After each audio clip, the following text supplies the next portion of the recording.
Durante a era dourada do reinado de Carlos III, o reino viveu tempos de paz e prosperidade. Mas mesmo sob o brilho da estabilidade, uma sombra crescia. Essa sombra era Carlos IV, filho único do rei com a rainha Tami.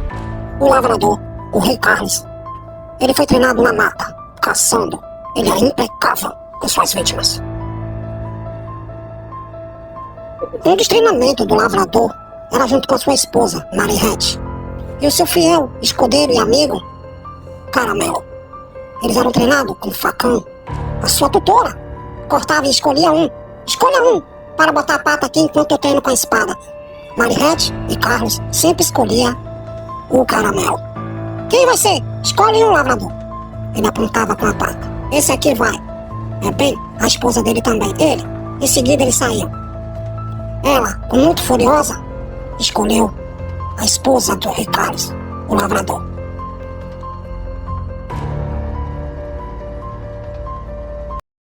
Está começando mais um episódio de Fiapo de Manga, o rei de Catafeba, o Canil, do canal Narrando Vídeo 17. Após a morte da sua esposa, Marinette, o lavrador continuou o treinamento junto com seu fiel escudeiro, Caramelo. Eles treinavam no mar, para sua velocidade continuar muito mais potente. Assim, aqueles ataques explosivos dentro do canil, treinamento que eles aprenderam. Após muitos anos de treinamento, o lavrador perdeu a guerra. O seu tutor o abandonou na rua. Foi vendido como escravo para as martineiras do rei Charles. Ficou muitos anos trabalhando de graça, protegendo o castelo de ladrões. Lá ele bebia água suja, comia gororoba e ficava acorrentado, quase sem espaço nenhum para se mover. Assim foi criando as cicatrizes e o ódio por outros animais. O lavrador era esperto, então ele se fingia feliz quando seu escravo Cata encostava. Mas no fundo, ele queria fugir de lá. Até que um dia, uma senhora chegou e o comprou. Eu quero esse escravo. E levou ele para o canil de Catafeba, onde o rei Carlos era o líder em potencial, até se tornar tão violento que foi obrigado a ficar nas masmorras, na solitária. E Fiapo de Manga virou o rei, até que ele saiu da jaula.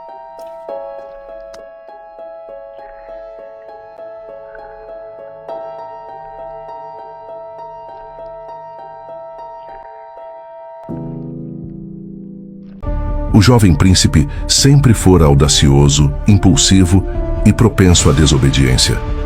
Traços que o faziam tanto temido quanto admirado. Desde a infância, Carlos foi treinado por Dark Belor, um exímio guerreiro da matilha do rei, que mais tarde se uniria aos enigmáticos mercenários da neve. Carlos idolatrava Dark, seguindo-o como um filho segue o pai. Mas Belor escondia um lado sombrio.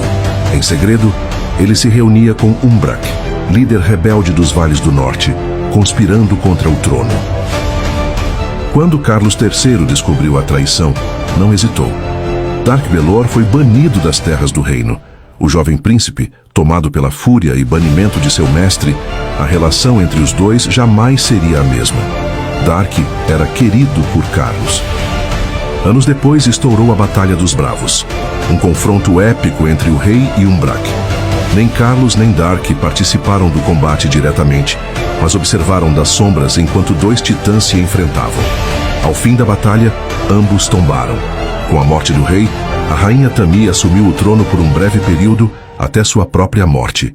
E assim, Carlos IV ascendeu como novo rei. A ascensão de Carlos marcou o início de uma era turbulenta. Rumores diziam que ele voltara a se encontrar com Dark Belor, agora um exilado sombrio, e que ambos tramavam uma reviravolta nas estruturas do reino.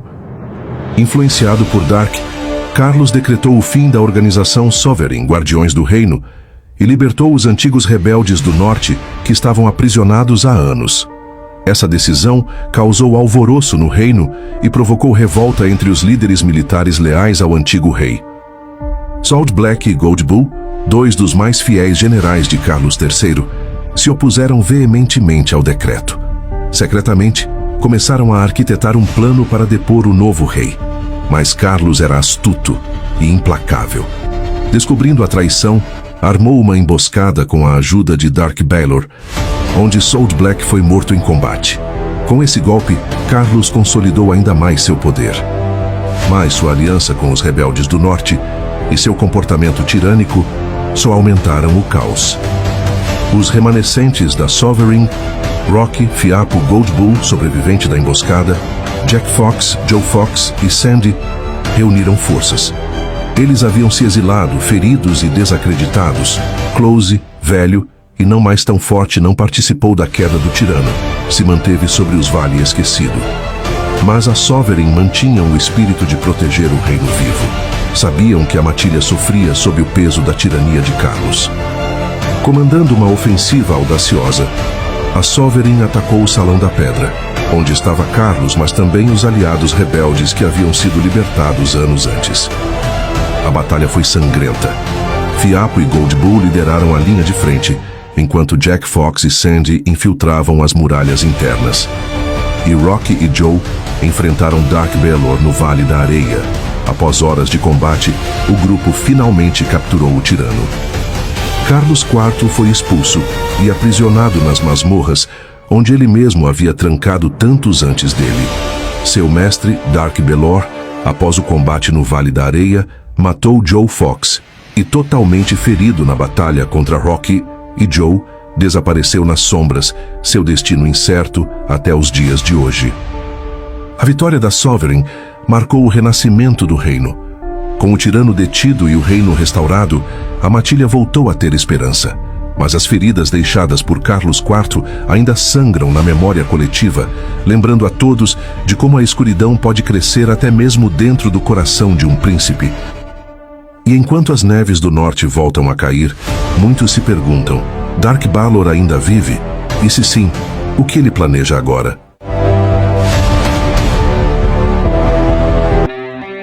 No próximo episódio de Fiapo de Manga, Fiapo de Manga e seus herdeiros. A história inicial.